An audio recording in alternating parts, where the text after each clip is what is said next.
السلام عليكم ورحمة الله وبركاته، ازيكم يا شباب عاملين ايه؟ يا رب تكونوا بخير. طبعا الحلقة النهاردة بتصوير مختلف وجو مختلف. أول فيديو ينزل على القناة نتكلم فيه عن حاجات عامة بعيدا عن والحاجات الكويسة والحلوة قوي اللي بتنزل هنا على قناة اليوتيوب. طيب الفيديو النهاردة بعنوان ان انت لو طالب ثانوية عامة فحضرتك خلصت المفروض الامتحانات والنتيجة طلعت والتنسيق المرحلة الأولى بتاع الكليات ظهر. تمام. طيب احنا دلوقتي قدامنا حاجتين او انت قدامك حاجتين.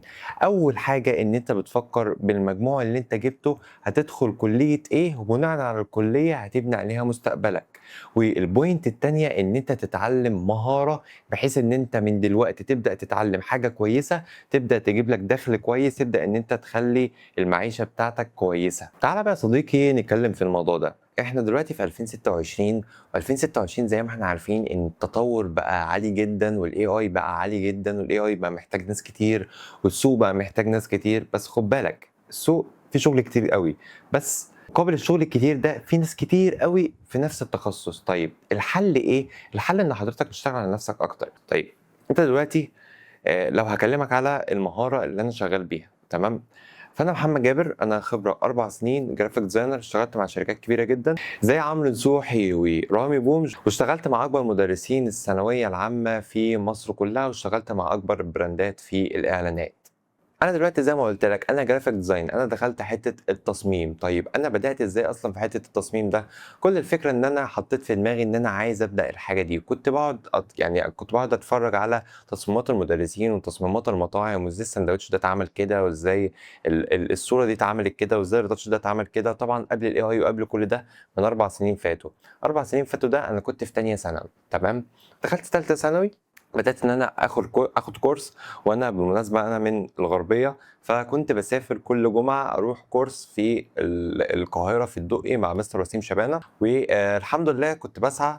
وتالتة ثانوي دي بالنسبة لي أنا كنت واخدها بحتة 70% 75% إن أنا بشتغل، وكنت في شيفت وفي شركة وضغط والكلام ده كله. وال 25% يعني كنت بحضر دروس وكنت بذاكر حاجة بسيطة قبل الامتحان. والحمد لله ربنا كرمني وطلعت الخامس على المدرسة، وكنت جايب 79 ونص، وكنت شعبة أدبي. طيب الخلاصة من الموضوع اللي أنا باحكي لك عليه ده كله، هل تالتة ثانوي أثّرت عليَّ بالسلب؟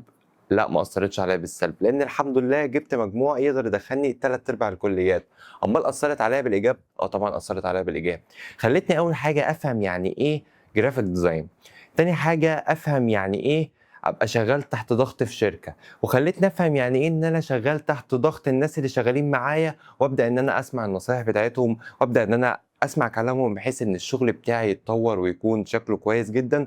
وده طبعًا فرق معايا جدًا، جدًا فوق ما أنت تتخيل دلوقتي. أنا دلوقتي بقى لي 4 سنين في المجال، وحرفيًا لو هتقول لي إيه أحسن قرار أنت خدته في حياتك، هاقول لك إن أنا أدخل المجال ده. وبالعلم أنا كنت قبل كده أصلًا شغال في كافيه، كنت شغال في مطعم، والموضوع كان كويس الحمد لله. بس أنا قُلت إن أنا أدخل في طريق وأتعلم موهبة تفيدني قدّام، والحمد لله وقد كان هذا حصل في الفترة اللي أنا باكلمك فيها دلوقتي. طيب ليه زمان التفكير كان في حتة اللي هو أنا أخلّص ثانوية عامة وأجيب مجموع كويس، أخش كلية عالية عشان أضمن فيما بعد إن أنا أشتغل وأضمن إن أنا أجيب فلوس كويسة. الكلام ده كان زمان أيام بقى بابا وماما وجدو وكده، تمام، كان الموضوع ده موجود. ولكن دلوقتي الموضوع اختلف خالص. أنت بقيت دلوقتي معلش عشان تدخل أولى كلية، فأنت أولى كلية دي أنت عندك 19 سنة، هتقعد 19، 20، 21، 22، هتتخرج على ال22. أنت لا تفقه شيء عن سوق العمل أصلًا، وتبدأ إن أنت تطلع، تبدأ إن أنت تخبّط في الحياة وتشوف فرصة شغل هنا وفرصة شغل هنا، وفي الآخر أنت ونصيبك، سواء هتلاقي أو سواء مش هتلاقي، تمام؟ فالفكرة يا صديقي إن أنت لمّا بتيجي تشتغل وأنت من عندك 19، 20 سنة، فبتبدأ إن أنت تبني من جواك حتة إن أنا مسؤول عن نفسي، ومسؤول قدّام ناس، وبكلام مع ناس، وبتخلّيك إن أنت لمّا تدّي الكلمة لشخص يعني توعد بيها وتوفي بيها، لان احنا شغلنا ده عباره عن كلمه وعباره عن سمعه. انا قلت للكلاينت انا هسلمك وليكن تصميم الساعه 8 بالليل، ما ينفعش تسلمه تصميم الساعه 1 بالليل، تمام؟ دي مش من اسس ولا قواعد العمل عموما في اي حاجه، سواء التصميم سواء الكلام ده كله، تمام؟ ففكره التصميم ذات نفسها هتفرق معاك كتير جدًا، جدًا، جدًا في حياتك، وهي على فكرة مهارة من أهم المهارات المطلوبة في السوق في مصر أو خارج مصر، وبالذات في الخليج، دول الخليج زي السعودية، الإمارات، قطر، الكويت، وأيًا يكن من الدول اللي أنا قُلتها واللي أنا ذكرتها دي، تمام، تمام. طيب هنفترض وليكن إن حضرتك بدأت وأنت عندك 19 سنة دلوقتي إنك تتعلم مهارة، فما بالك لما تيجي تخلص الكلية، شوف هتبقى خدت خبرة قد إيه، اشتغلت مع الناس قد إيه، اشتغلت مع براندات قد إيه، عملت فلوس قد إيه، ظبطت سيت اب كويس ليك، ظبطت مكتب، ظبطت شاشة، ظبطت بي سي، بقى ليك كاريرك الخاص وأنت لسه بدري، وتقدر إن أنت بعد ما تبني كاريرك وطبعا تدخل فلوس كويسة وكده، الناس تبدأ تحترمك بدري بدري، وتبدأ إن أنت تعجّل بخطوات كتير أوي تاخدها في حياتك، زي إنك مثلًا تكوّن نَفْسك من حيث إنك هتتجوّز، هتخطب، عايز مثلًا تسافر برّه مصر، عايز ييجي عليك فترة تروح تصيّف مثلًا في أفخم الأماكن في مصر أو برّه مصر، فيبقى معاك فلوس كويسة إنك تقدر من خلالها إنك تفكّر في كل الحاجات اللي أنا باقول لك عليها دي، تمام؟ طيب معنى كلامي إن مش باقول لك يعني خُش مجال التصميم وبس، لأ، في غير التصميم كتير أوي، في مجال المونتاج سواء على After Effects سواء على Premiere، في التصميم سواء مثلًا تنسيق الكُتب وده في الInDesign، سواء في الIllustrator وده بقى اللوجو والهويات والbranding وكده، سواء في التصميم طبعًا بنستخدم فيه Photoshop، الحاجات اللي أنت بتشوفها في الشوارع، الbillboard اللي هو البانرات، مثلًا يوفط المحلات، الورق اللي أنت بتاخده اللي كنت بتاخده عند المدرس، ده إحنا اللي بنعمله، الcover، البوسترات اللي بتشوفها للمطاعم الكبيرة جدًا في العالم وكبيرة جدًا في مصر، تصميمات العربيات وهكذا، كل ده بيندرج تحت التصميم، تمام؟ يبقى أنت كده عندك تصميم، ده أول مهارة لو أنت حابب تتعلمه. تاني مهارة يعني أنت لو اتعلمت تصميم خليك في التصميم فترة وبعد كده خش في المهارة التانية. تاني مهارة وهي طبعًا المونتاج بأنواعه بقى الكتير.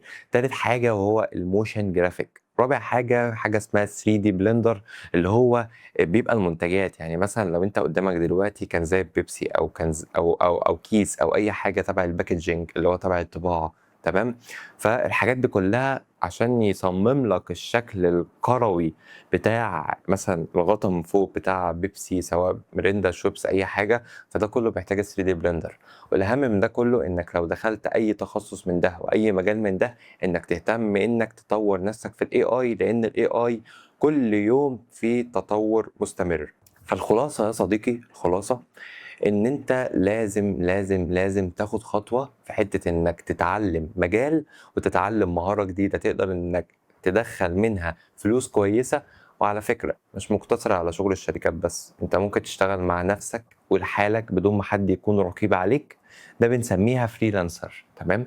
طيب الfreelancer ده عايز أقول لك إن هو بشطارته ممكن يعمل 10.000، 20.000، 100.000، 200.000، 300.000 على حسب أنت بتقدم إيه، وعلى حسب الquality اللي أنت بتقدمه هو إيه. طيب بالنسبة لحضرتك لو أنت مثلًا محتاج إنك تتعلم التصميم، فأنا موفّر كورس باعلّمك فيه كل حاجة حرفيًا من الزيرو لحد ما توصل لمستوى كويس إنك تشتغل في شركات plus ده يعني زائد إن أنا كمان لمّا بيبقى مستواك كويس بابدأ إن أنا أرشّحك لشركات، وبابدأ إن أنا أساعدك إنك تبدأ في المجال واحدة واحدة لحد ما أعينك في شركة، وطبعًا فيما بعد كل ده بيبقى طبعًا أول حاجة رزق من عند ربنا، تاني حاجة شطارتك وسعيك واجتهادك وتطويرك في الشغل. فعندك قناة اليوتيوب الخاصة بيّا اعمل سبسكرايب هتلاقيني بانزّل فيديوهات تعليمية تقدر من خلالها إنك تتعلم إزاي باعمل التصميم ده، وإزاي باعمل البوستر ده والغلاف ده والthumbnails اللي أنت بتشوفها وبتنبهر بيها عند مستر بيست وكده، هتلاقيها عندنا إن شاء الله في القناة. والكورس زي ما قُلت لكم هو مسجّل على منصة نظّمني، وأوقات كتير بيبقى عليه خصم على حسب أنت هتشوف الفيديو ده إمتى، بس كده اللينك هاسيبه في الوصف تحت، وهاسيب لك رقم الواتس لو عندك أي استفسار، وطبعًا أنا تحت أمركم في كل الأسئلة اللي أنتم هتسألوها، وكده أنا طلعت أعمل الفيديو ده لإن أنا عندي قاعدة كبيرة جدًا من اللي كانوا في تالتة ثانوي وخلّصوا، والسنة اللي فاتت برضه اللي كانوا في تالتة ثانوي وخلّصوا، قُلت أطلع أجاوب للناس عشان لو في حد مكسوف إن هو يدخل يسأل. سلام.